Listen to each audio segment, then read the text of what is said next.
Hey everybody, welcome back to another episode of Underground Comic Review. My name's Sean, and today I'll be covering Slow Death number 8, the special Greenpeace issue. This comic came out in 1977 and was published by Last Gasp.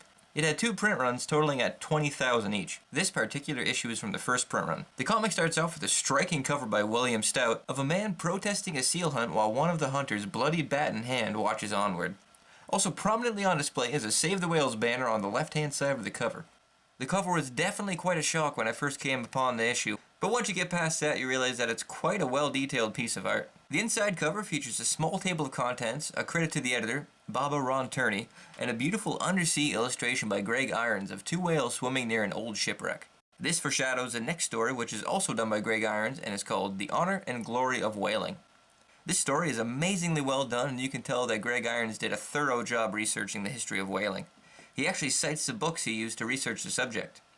The art is positively stunning, and I learned a lot reading this, from early Japanese whaling history to the evolution from wood ships to steam and how it affected the industry. Though I have to say the story is biased to how evil whaling is. Also, it should be said this comic was created before the International Whaling Commission banned commercial whaling in 1986, so things are a bit better for whales now. The next comic is a one-pager called The Bengal Blues by Brenda Bernouille, and is dedicated to Softy. In the comic, a tiger talks about how tough it is to be a tiger. From getting skinned to losing its habitat, at the end it also asks the reader not to forget about its cousins, the lion, the leopard, the jaguar, the cheetah, the pumas, and the ocelots. While I agree with the sentiment, I feel like this would be better suited to a children's book because of the simple delivery. The art isn't anything special, but I particularly like the panel with the tiger in the pond. The next comic is by Michael J. Becker and is called Rites of Spring. The only words in this comic are this: the harp seal hunt is the only mass slaying of unweaned 1-week-old infants still perpetrated in the world today. The rest of the 6-page story is quite graphic and shows how completely awful the seal hunt can be. Thankfully though, in recent years, Canada and Russia have illegalized newborn seal hunting. And things do not get any happier with the next comic, entitled Animals Your Children Will Never See by William Stout. This comic shows various extinct and endangered species and tells us a little bit about each animal. It mentions the passenger pigeon, the Tasmanian wolf, and a 520-pound, 12-foot-tall moa. It's a really interesting read with some quality art. One happy thing to mention is that this comic predicts the extinction of the blue whale within mere years of this comic publishing, which I'll remind you is 1977. So good on us for not completely destroying a species? Up next is Ocean Oinkin by Doug Hansen. The comic portrays an alternative Earth where warthogs are the dominant intelligent race. It starts with a warthog version of a small Greenpeace dinghy and 3 warthogs following a pond of ballenas, which appear to be whale-like creatures. After a couple of panels, they come across a ballena hunting ship and prepare themselves to save the docile ballenas. The captain, wanting nothing more than to hunt the ballenas and make his paycheck, decides to shoot a harpoon at the Greenpeace warthogs. And unlucky for them, that harpoon has an exploding tip, which immediately kills those heroic warthogs. After which, the ship proceeds to kill a ballena, and when they pull up to the ship and start skinning it, you find out that the ballenas are giant swimming humans. Now how's that for a twist? The art is good this one, but it's squeezed into such small panels that it comes off as busy. The next comic is a one-pager called Balance by Michael T. Gilbert. It takes place on Earth on the date May 7th, 1998. It's about a couple of aliens named Ooga and Booga, and no, it doesn't involve the character from Tank Girl. Pfft, I wish. The 2 aliens are walking around a city discussing how the humans obliterated their resources. And once they went to other planets to find more, Ooga and Booga's leaders changed the Earth's atmosphere to a chlorine-based one rather than an oxygen-based one.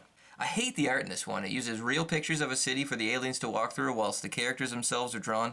I really don't like the juxtaposition. It reminds me of some of the things I'm not fond of in modern comics. Sam and William Ray bring us their next comic called Condor's End. In this comic, the condor from the title tells a poem as it dies from the hand of a sport hunter. It's a brief story, but I find it does the job the artists were intending well, showing the majesty of the bird and the senselessness of the hunt itself. They did a nice job on the art too. It's sparse but with enough detail to give the characters their own personality. The Last Dinosaur is the name of our next comic by R.H.Brand. It's about a couple Greenpeacers searching for the tuatara in New Zealand to save the species and take them into a sanctuary where they can produce naturally. Once they find the tuatara, they find out that it has thought transference when they start to hear the voice in their head. They find out it has several other powers and that they would like to stay where they are. In the end, they decide to leave the tuatara alone and go help a different species. It's kind of funny the author wrote this to help bring attention to the tuatara and the fact that it's becoming endangered. But right before he handed in the work, he found out that New Zealand has already helped out the animal and it's back again flourishing. Funny how things go sometimes. The next comic is by Shelby Sampson and is called The Stink Goes On. And no, this comic is not about Weird Al rewriting a Sonny and Cher song. It's about animals trying to show humans that they're there, and that they can live in mutual respect. The reason it's titled in such a way is because the giant skunks decide to expel their stink gland everywhere to show humans that they're there. The art's not that great and the writing leaves a lot to be desired. Next up we have The Old Salt's Tale, Ballad of the Lost by Dennis Ellefson. It's a tale of a prince who was chosen to perform a ceremonial task where he is to swim south until he reaches an island, cross that island until he sees the ocean again, and then start to swim beneath the surface. It was then that he would find out the meaning of the task. The prince does this, and at the end of the swim he finds a beautiful woman swimming towards him. It's then that he realizes his purpose was to find this woman and start a new race. But they are quickly harpooned before they can even reach each other. Once their dead bodies reach the surface, you find out that there were whales the whole time. Yep, it's a reverse of the twist found earlier in the book. The story has a much more dramatic reveal, but they both do the idea justice. The last full comic we have in this book is titled A Perfect Evening by Tim Boxwell. It starts out with your average guy getting ready for a good night's TV watching. So about halfway through an episode of Charlie's Angels, all these animals start showing up in his living room and dying. He finds a crane, a ferret, a sea turtle, and even a grizzly bear. After that, he's freaking out a bit, not knowing what to do, when all of a sudden he sees himself standing in front of him. Except instead of a face, it's a skull. It then tells our main character that he is Death, and that all the animals have been slain with the help of him. Looking confused, he says, "But I love animals. I haven't done anything." Death then says, "Exactly." After that, they sit, drink a few beers, and watch The Tonight Show. I like the art in this one. He did a really good job on the animals. On first reading, I was pleasantly confused to why the animals are dying, let alone in this guy's house. But once I figured out where it was going, I let out a disappointing, "Oh." I've never been a big fan of that particular message, but Tim does a good job at the delivery. Finally, on the back cover, we have a large splash page done by Rand Holmes of some Greenpeacers hiding a whale in a pretty funny way. I like the art, and particularly the color choice. I think it really sets it off. Well, that's Slow Death number 8. There's some really, really great art in here and some great storytelling, but some mediocre ones as well, which bring down the overall quality. I do like this comic a fair bit, despite its strong messages, which I could definitely see deterring people from picking it up. But I think it's worth it on the Greg Iron story alone. Well, that's it for another episode of Underground Comic Review. I hope you guys like what you saw. If you do, it'd be cool if you hit the like button. Please comment if you want to get a conversation going about Underground Comics, because I love talking about them, and I'd like to talk about them with you guys, because that'd be pretty cool.